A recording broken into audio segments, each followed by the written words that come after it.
স্বপ্নে সহবাস করতে দেখলে গুনাহ হবে কিনা, কোন কাজ করলে পরিবারে অশান্তি দূর হবে ও আর্থিক সচ্ছলতা ফিরবে। মাগরিবের সময় ঘুমিয়ে বা শুয়ে থাকা বা খাওয়ার বিধান সম্পর্কে জানতে চাই। খাটের উপর দাঁড়িয়ে নামাজ পড়া যাবে কিনা, একা নামাজে একামত দেওয়া জরুরি কিনা, রুকু করার সময় কাপড় টাকনুর উপরে উঠে গেলে নামাজ হবে কি, আল্লাহ মাফি আল্লাহ শাফি এটা বলে ওষুধ খাওয়া জায়েজ আছে কিনা, বিয়ের ক্ষেত্রে ছেলে বা মেয়ের ছবি দেখা যাবে কিনা, ব্যাংকে ডিপিএস করা কি হালাল হবে, নবজাতকের বমি কাপড় লাগলে নামাজ হবে কিনা, আমার ছেলের রোগ মুক্তির জন্য আমি কি দোয়া করব, মৃত ব্যক্তির উদ্দেশ্যে মসজিদে মিষ্টি দিলে কি কোনো সওয়াব হবে, নামাজে সানা পড়তে ভুলে গেলে নামাজ হবে কিনা, অজুর সময় ঘন দাড়ির ভেতর পানি কিভাবে পৌঁছাতে হবে, মৃত ব্যক্তির সামনে আগরবাতি জ্বালানো যাবে কিনা। আর বিলম্ব না করে চলুন আপনাদের যে প্রশ্নগুলো ইতিমধ্যে আমাদের কাছে চলে এসছে সেগুলোর উত্তর দিয়ে আমরা শুরু করি। এমনি নাসির মধ্যে আপনি জানতে চেয়েছেন অজুর সময় ঘন দাড়ির ভেতর পানি কিভাবে পৌঁছাতে হবে। দেখুন, পানি এভাবে কোষ করে ধরে আপনি যেভাবে ভিজিয়ে রাখেন তাহলে সেক্ষেত্রে যত ঘন দাড়ি হোক না কেন গোড়ায় চলে যাবে। এরপরে রোজি আপনি জানতেছেন রুকু করার সময় কাপড় টাকনুর উপরে উঠে গেলে নামাজ হবে কি। দেখুন, রুকু করার সময় যদি টাকনুর উপরে কাপড় উঠে যায় তাহলে সেক্ষেত্রে আপনার মেয়ে মানুষ হিসাবে সামান্য এক ঝলকের জন্য উঠলো, 1 সেকেন্ড 2 সেকেন্ডের জন্য উঠলো, তাতে গুনাহ হবে না ইনশাআল্লাহ বিইذনিল্লাহ। মোশাররফ হোসেন জানতে চেয়েছেন নামাজে সানা পড়তে ভুলে গেলে নামাজ হবে কিনা। হ্যাঁ ভাই, নামাজ হয়ে যাবে, কারণ সানা পড়া এটা নামাজের জন্য ফরজ বা ওয়াজিব নয়। ফরজ বা ওয়াজিব নয় এমন কোনো কিছু ছুটে গেলে নামাজ হয়ে যাবে, কোনো অসুবিধা নেই। নুসরাত জাহান ইমু আপনি জানতে চেয়েছেন মৃত ব্যক্তির সামনে আগরবাতি জ্বালানো যাবে কিনা। দেখুন, আগরবাতি মূলত জ্বালানোর নির্দেশ হলো সুগ্রহণের জন্য। অতএব মৃত ব্যক্তিকে রেখেছেন, তার দেহ থেকে কোনো দুর্গন্ধ আসতে পারে, সেই জায়গা থেকে আপনি সুগ্রাণ যুক্ত কোনো কিছু ব্যবহার করতেই পারেন, আগরবাতি জ্বালাতেই পারেন।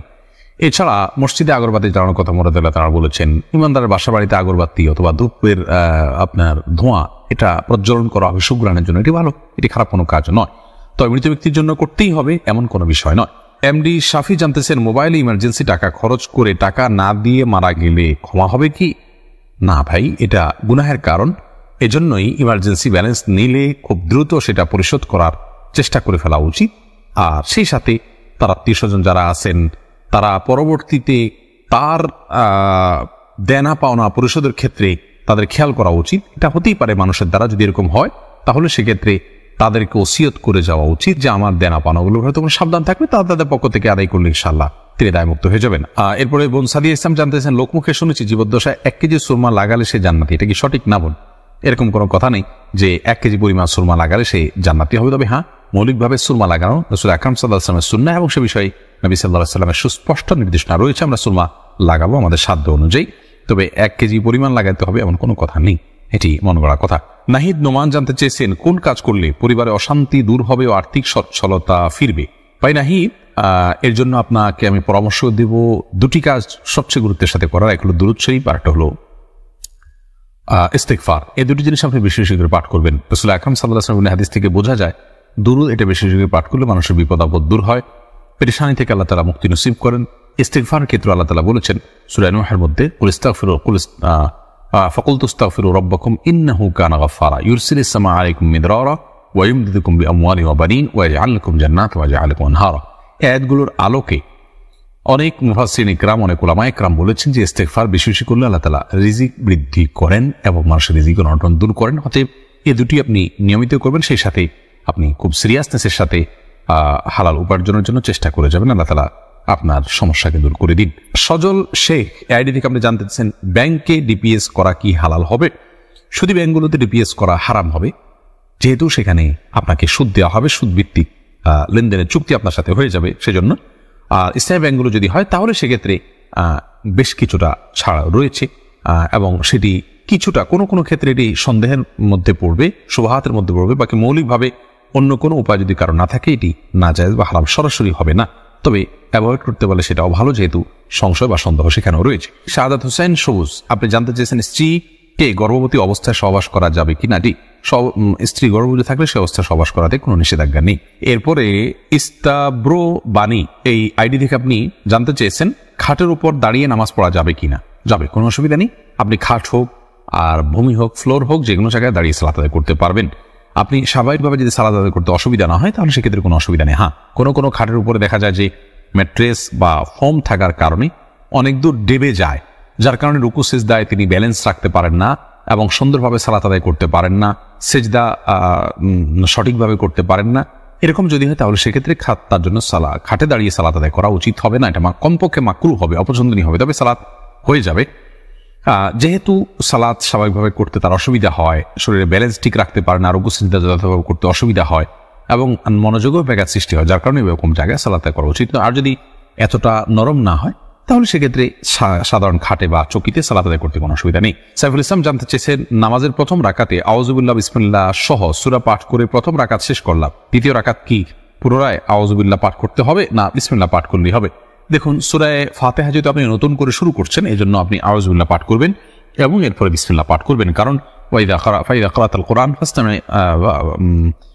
ফাস্তাইয বিল্লাহি মিনাশ শাইতানির রাজিম, আল্লাহ তাআলা বলেছেন কোরআন যখন পাঠ করবে তখন তুমি আল্লাহ তাআলার কাছে আশ্রয় চাইবে শয়তান থেকে। এই জন্য প্রথম রাকাতে আপনি সূরা ফাতিহা পাঠ করেছেন, এরপরে আপনি রুকু করেছেন, সিজদা করেছেন, তাসবিহ পাঠ করেছেন, অনেকগুলো কাজ করেছেন, আবার নতুন করে আপনি তেলাওয়াত শুরু করছেন, যার কারণে আপনি এখানে আউযুবিল্লাহ সূরা দুইটা পাঠ করবেন। আয়েশা আহমেদ আপনি ইউটিউব চ্যানেলে প্রশ্ন করেছেন, বিয়ের ক্ষেত্রে ছেলে বা মেয়ের ছবি দেখা যাবে কিনা? দেখুন, ছেলে বা মেয়ের ছবি দেখা যাবে বিয়ের ক্ষেত্রে শর্ত সাপেক্ষে, আর সে শর্ত হলো ছেলে মেয়ের ছবি দেখবে, তার কোনো বাবা অভিভাবক বা অন্য কাউকে দেখাবে না এবং দেখার পরে ঠিক মুছে ফেলবে নিজের কাছ থেকে, এবং মেয়েও ছেলের ছবি দেখবেন এবং সেটি ফিতনায় পতিত হয়, ছবি দেখে বাজে চিন্তা হয়, বিবাহ ছাড়া আগ পর্যন্ত সেই সুযোগ যেন না থাকে সেজন্য এটি রিমুভ করে ফেলবেন।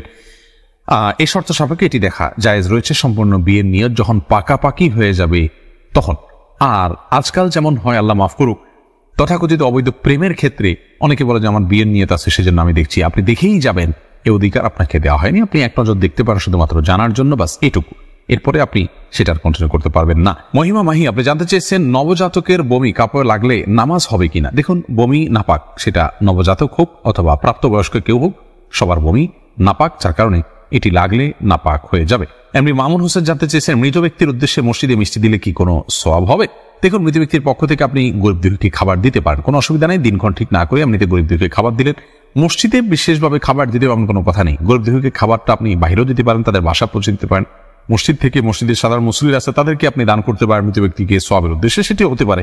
কিন্তু এটিকে আমাদের দেশে যেরকম সিস্টেম বানিয়ে নিয়েছে এমন মানুষ, যে কেউ মারা গেলে মসজিদে মিষ্টি পাঠানো, জিলাপি পাঠানো, মুসল্লিদেরকে খাওয়ানোর জন্য, এরকম কোনো নির্দেশ, আলাদা পার্টিকুলার নির্দেশ ইসলামে দেওয়া হয়নি। তবে হ্যাঁ, গরিবের পক্ষ, এই মৃত ব্যক্তির পক্ষ থেকে আমরা সাদাকা করতে পারি, তারই অংশ হিসাবে খাদ্যদান হতে পারে, সেটি গরিব অসহায় মানুষকে প্রাধান্য দিয়ে দেওয়া উচিত। মসজিদে না দিয়ে আপনি সেটি যদি বস্তিতে দেন, গরিব মানুষের বাসা বাড়িতে দেন, সেটি আরো বেশি সওয়াবের কারণ হবে ইনশাআল্লাহ। ফাতেমা বেগম জানাচ্ছেন, গরুর গোবর কি নাপাক? বোন, গরুর গোবরের পাক নাপাক হওয়া নিয়ে দুটি মত রয়েছে সৌদি আরব স্কলারদের। অনেকে মনে করেন যে সমস্ত পশুর খাদ্য গোশত খাওয়া হালাল, সেগুলোর পেশাব পায়খানা নাপাক নয়। তবে এর চাইতে অধিক শক্তিশালী হলো এক্ষেত্রে ইমাম আবু হানিফা রাহমাতুল্লাহ মত যে এগুলো নাপাক, অতএব সেই হিসাবে গরুর গোবরকে আমরা নাপাক বলবো। আফনান লিজ আপনি জানতে চেয়েছেন, আমার ছেলের রোগ মুক্তির জন্য আমি কি দোয়া করব? আপনি মা হিসাবে তার জন্য আল্লাহর কাছে সাধারণভাবে দোয়া করবেন, দোয়া কবুলের জায়গাগুলোতে, সময়গুলোতে দোয়া করবেন, ইস্তিগফার, দুরুদ এবং দোয়া ইউনুস, লা ইলাহা ইল্লা আনতা সুবহানাকা ইন্নী কুনতু মিনাজ জালিমিন এবং ইয়া যাল জালালি ওয়াল ইকরাম, এগুলো পাঠ করে এবং আল্লাহর নাম ডেকে ডেকে, এটা ইসমে আজম আল্লাহ, হে আল্লাহ, এভাবে ডেকে ডেকে আল্লাহর কৃতজ্ঞতা স্বীকার করে আল্লাহর কাছে দোয়া করবেন। ইনশাআল্লাহ আপনি কায়মুন বাক্যে দোয়া করলে মায়ের দোয়া সন্তানের জন্য আল্লাহ তাআলা কবুল করবেন। যদি আপনার দোয়া আপনি কবুল হতে না দেখেন তাহলে বিচলিত হবেন না, সবর করবেন, আল্লাহ তাআলা সেখানে আপনার জন্য কোনো কল্যাণ অবশ্যই নিহিত রেখেছেন। এমডি রায়হান সিদ্দিকী আপনি জানতে চেয়েছেন, মাগরিবের সময় ঘুমিয়ে বা শুয়ে থাকা বা খাওয়ার বিধান সম্পর্কে জানতে চাই। দেখুন ভাই রায়হান, মাগরিবের পরে এশার আগে শোয়ার ব্যাপারে হাদিসে নিষেধাজ্ঞা রয়েছে। নবী সাল্লাল্লাহু আলাইহি ওয়াসাল্লাম অপছন্দ করতেন এই সময় শোয়াটাকে, যার কারণে মাগরিবের পরে শোয়া উচিত নয়। তবে যদি কেউ অসুস্থ থাকেন, শরীরে ক্লান্তি থাকে, তিনি শুয়ে আছেন ক্লান্তির কারণে, সেটা ভিন্ন বিষয়। কিন্তু সাধারণ অবস্থাতে এই সময় ঘুমানো নিষেধ, কারণ এই সময় ঘুমাইলে আপনার এশার সালাত তরক হয়ে যেতে পারে। তাছাড়া সকাল এবং সন্ধ্যার সময়গুলো আল্লাহকে স্মরণ করার সময়, জিকিরের সময় যেন এই সময় ঘুমিয়ে কাটাবেন না। শুধু সামান্য একটু শুয়ে থাকা, এটা ভিন্ন বিষয়, এটা ইনশাআল্লাহ নিষেধাজ্ঞার আওতায় পড়বে না। সুজন মুখতার আপনি জানতে চেয়েছেন ইউটিউব চ্যানেলে, স্বপ্নে সহবাস করতে দেখলে গুনাহ হবে কিনা? না, এর কারণে কোনো গুনাহ হবে না, কারণ এটি বান্দার ইচ্ছার দিন কোনো বিষয় নয়, বান্দার ইচ্ছাধীন বিষয় নয়, এমন বিষয়ের জন্য আল্লাহ তাআলা বান্দাকে পাকড়াও করবেন না। এমডি সোহাগ খান জানতেছেন, একা নামাজে একামত দেওয়া জরুরি কিনা? জি ভাই, একা নামাজ পড়লেও আপনি যখন একাকী ফরজ নামাজ আদায় করবেন, একামত দিয়ে নামাজ পড়বেন, এই উদ্দেশ্যে কেউ চাইলে আপনার সঙ্গে এসে যোগ দিতে পারে জামাতে। আমরা কিন্তু এটা অনেকেই জানি না। কেউ যদি নামাজ শুরু করে দেন একা একা, তিনি যদি জোরে জোরে তাকবীর বলেন ইমামতের নিয়তে, পরবর্তীতে কেউ এসে তাকে টাচ করে তার পাশে দাঁড়িয়ে জামাতে শামিল হয়ে যেতে পারে, যে কোনো পর্যায়ে, যে কোনো মাঝামাঝি পর্যায়ে এসেও শামিল হয়ে যেতে পারে। তাহলে সেক্ষেত্রে তারা উভয় জামাতে সালাত আদায় করার সওয়াব পেয়ে গেলেন। এরপরে মোহাম্মদ শাহিন আলম জানতেছেন, আল্লাহ মাফি আল্লাহ শাফি, এটা বলে ওষুধ খাওয়া জায়েজ আছে কিনা? এটা বলাতে তোমার অসুবিধার কিছু নেই, তো বিসমিল্লাহ বলি পান করলে যথেষ্ট। এরপরে প্রশ্ন আমরা দেখতে পাচ্ছি এমডি সালাউদ্দিন করেছেন, সিজদায়ে সুবহান রাব্বিয়াল আলা এরপর আল্লাহুম্মা গফিরলি ওয়ারহামনি ওয়াহদিনি ওয়ারযুকনি ওয়াআফিনি পড়া যাবে কিনা? সুবহান রাব্বিয়াল আলা বলার পরে এটা পড়ার জিনিস না। এই দোয়াটা তো দুই সিজদার মধ্যবর্তী জায়গায় বলার জিনিস। আপনি যদি সিজদা বলেন গোনা হবে না, কারণ সিজদাতে দোয়া করার কথা বলা হয়েছে। নবী সাল্লাল্লাহু আলাইহি ওয়াসাল্লাম বলেছেন যে আকরাবু মা ইয়াকুনুল আবদু মির রাব্বিহি ওয়া সাজিদ ফাআকসিরু মিনাদ দুআ, অর্থাৎ বান্দা সিজদা আল্লাহ তাআলা সবচেয়ে নিকটবর্তী থাকে, অতএব তোমরা সেখানে বেশি বেশি আল্লাহর কাছে দোয়া করো। আপনি দোয়া করতে পারেন, তবে এইটা দোয়াটা সিজদা করাটা সুন্নাত হবে না, উত্তম হবে না। উত্তম হবে দুই সিজদার মাঝখানে পড়া। নবী সাল্লাল্লাহু আলাইহি ওয়াসাল্লাম এটাকে সিজদা পড়েন নাই, দুই সিজদার মাঝখানে পড়েছেন।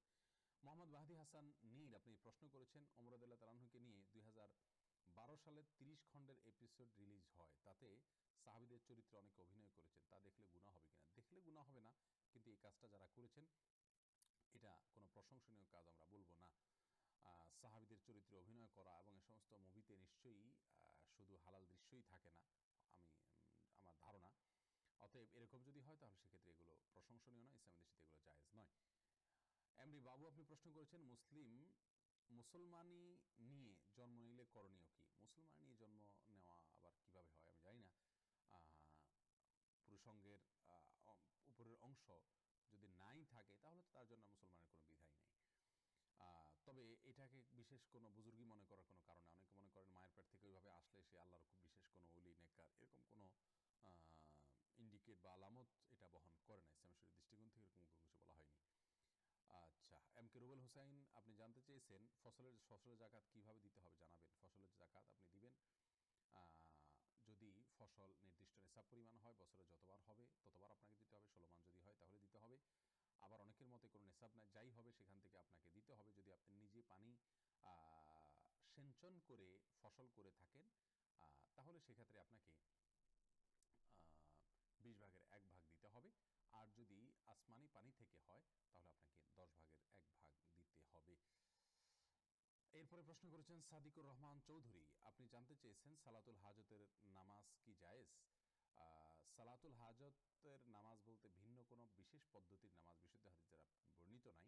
তবে হ্যাঁ, আল্লাহ সুবহানাহু ওয়া তাআলা বলেছেন তোমরা আল্লাহ সুবহানাহু ওয়া তাআলার কাছে সাহায্য চাও, ওয়াস্তাঈনু বিস-সাবরি ওয়াস-সালাহ, সবর এবং সালাতের মাধ্যমে।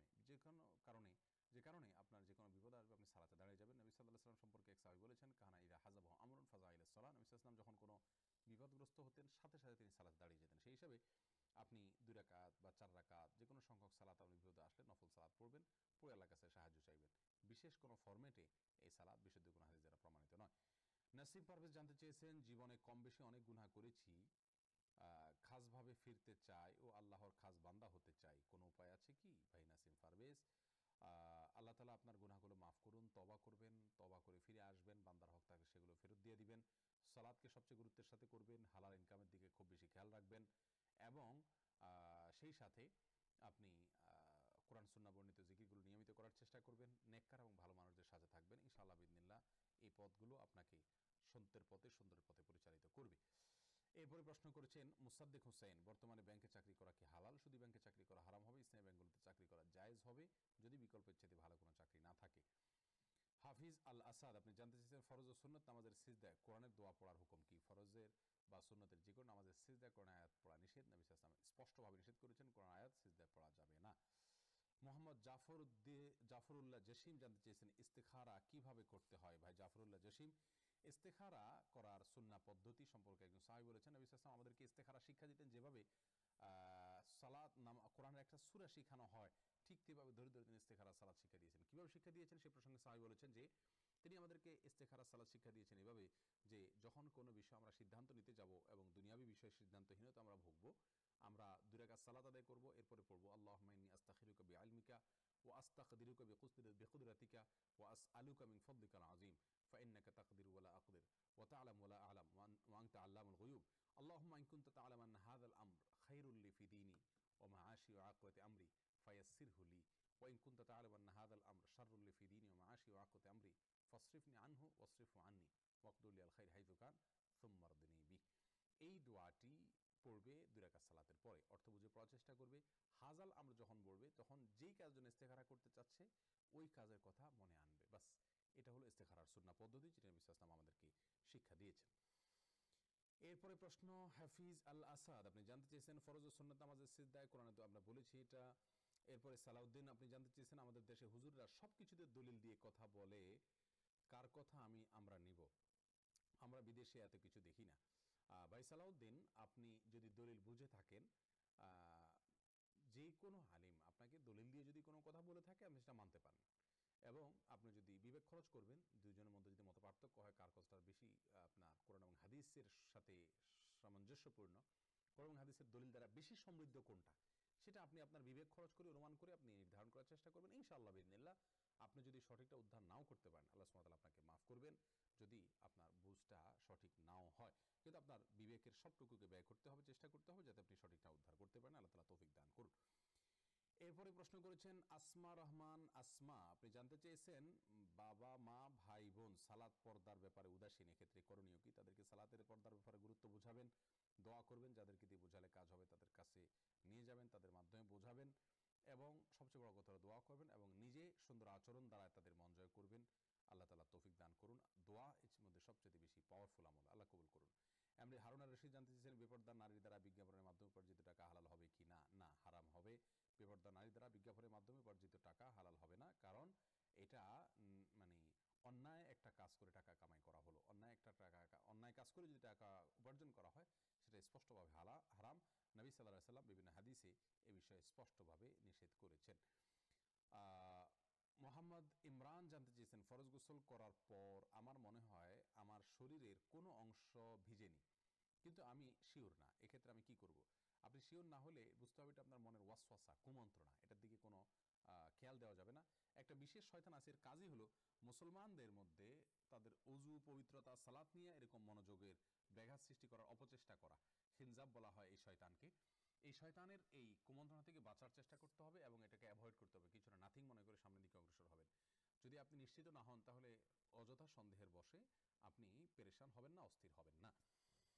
এরপরে প্রশ্ন করেছেন তুষার চৌধুরী, ঈদে মিলাদুন্নবী পালন করা কি জায়েজ? ভাই তুষার চৌধুরী, ঈদে মিলাদুন্নবী পালন করা এটা সাহাবা একরাম করেননি, রাসূল সাল্লাল্লাহু আলাইহি ওয়াসাল্লাম নিজেও করতে বলেননি। জন্মদিবস পালন করা খ্রিস্টানরা করেছে, তাদের থেকে এসেছে, বিধায় এটা করা আমাদের জন্য নাজায়েজ হবে।